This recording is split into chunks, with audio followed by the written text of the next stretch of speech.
Добре. Следващото упражнение, което ще покажем е клек с щанга. Взимаме си лоста, разпределяме си краката, една идея по-широко от раменете, като пръстите ни на краката сочат навън. Пускаме надолу таза, като държим гърба изправен. Представяме си, че имаме стол, на който искаме да седнем и по този начин избутваме таза назад и спускаме надолу. Супер!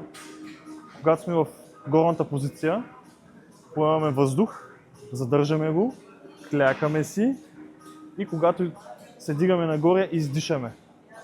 Тоест, когато сме долу, въздуха трябва да бъде задържан, за да може корема ни да е стегнат. И по този начин избягваме контузия в областта на корема. И внимаваме съответно при прибирането на щангата обратно.